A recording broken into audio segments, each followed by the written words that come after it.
ত্রুটি তো ত্রুটি হতে হতে ত্রুটির শেষ নাই। এরপরে তো টিস্যু নেওয়ার কথা বলিনি। টিস্যু নেওয়ার কথা বুঝতে পারছেন তো? দেখেন, অজুর একটা উপসঙ্গ হলো টিস্যু নেওয়া। এটা একটা জাল বর্ণনা। অজুর অবস্থানটাকে নষ্ট করা হয়েছে। আমি দুঃখের সাথে বলছি অজুর অবস্থানটা নষ্ট করা হয়েছে। কিভাবে? 7 পৃষ্ঠা খুলুন, আবু দাউদের মধ্যে হাদিস আসছে, 556 নম্বর হাদিস ইবনু মাজার মধ্যে আসছে। বাংলাদেশে চালু আছে, পেশাব করার পরে টিস্যু বা ঢেল নিয়ে পানি নিলে এর ফজিলত বেশি, আল্লাহ তার উপরে খুশি হন। এটা হলো বাংলাদেশের হাদিস, এটাই চালু আছে। আর ওই আয়াতের অপব্যাখ্যা করা হচ্ছে। 108 নম্বর হাদিস সূরা তাওবা, ফিহি রিজালুন ইউহিব্বুনা আইয়াত্তাহহারু আল্লাহু ইউহিব্বুল মুতাতাহহিরিন। এই এলাকায় কিছু লোক রয়েছে যারা পবিত্রতা হাসিলকে ভালোবাসে, আল্লাহ তাদেরকে ভালোবাসেন। এই আয়াত উল্লেখ করে মুরব্বীরা বলছে আগে ঢেল বা টিস্যু নিতে হবে, তারপরে পানি নিতে হবে, তাহলে আল্লাহ খুশি হন। যতগুলো সিরিয়াল মিথ্যা কথা আছে, এটা অন্যতম মিথ্যা কথা। এটা হলো প্রচলিত বর্ণনা। এবারে হাদিস দ্বারা দলিল নিন। আবু দাউদের 7 পৃষ্ঠা খুলুন। রাসূল সাল্লাল্লাহু আলাইহি ওয়াসাল্লাম জিজ্ঞেস করলেন কুবাবাসীকে, মূলত কুবাবাসীর উদ্দেশ্যে, মসজিদে কুবা আছে না যেখানে, সেখানকার লোকদের উদ্দেশ্যে আয়াত নাজিল হয়। রাসূল সাল্লাল্লাহু আলাইহি ওয়াসাল্লাম তাদেরকে জিজ্ঞেস করলেন, কি ব্যাপার, আল্লাহ তোমাদের উপরে এই প্রশংসা করলেন কেন? তারা জবাব দিচ্ছেন, আপনি শুনুন।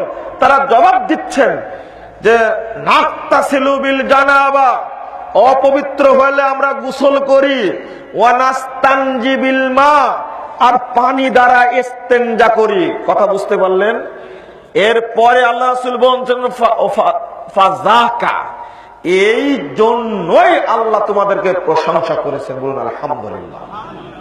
এর পরের বাক্যটা হলো ফালাইকুম, তোমরা এইভাবেই গোসল এবং ইস্তেনজা করবা।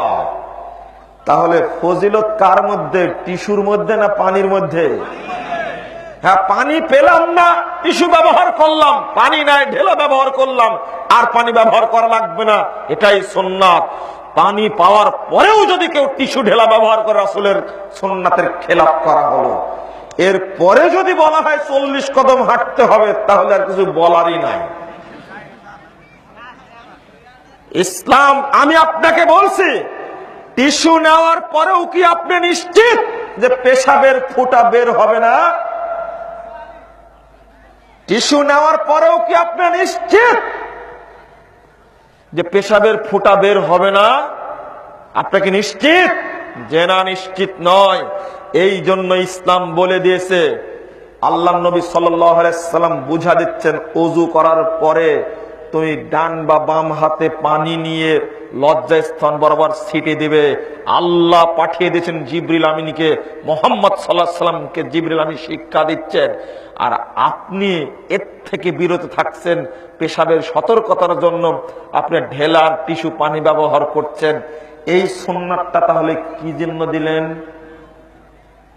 যে না, পানির নেওয়ার মধ্যেই সুন্নাতের মান্য আছে। কাশাকাশি দৌড়াদৌড়ি এটা করা যাবে না। এক শ্রেণীর মানুষ সমাজে মহিলাদেরকে তালিম দিচ্ছে, তালিম শিক্ষা দিচ্ছে এক শ্রেণীর মানুষ, আর বলছে মহিলারা, তারা বলছে বুবু 7টা ঢেলা নিতে হবে, 7টা ঢেলা না নিলে পবিত্র হওয়া যাবে না। এই বুবুদেরকে আপনারা কখনো কখনো সমাজে ঠাঁই দিবেন না। এই বুবুরা আপনাদের মহিলাদেরকে বিপাকে ফেলে দিচ্ছে।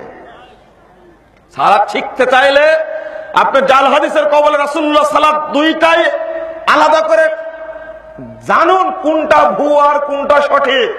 না হলে প্রফেসর ডক্টর মোহাম্মদ আসাদুল্লাহ গালেব সাহেব স্যারের লেখা সালাতুর রাসূল পড়ে বিস্তারিত জানুন, কিন্তু ভুয়া কোনো বই পড়ে সালাত শিক্ষা করবেন না। এবার আসুন,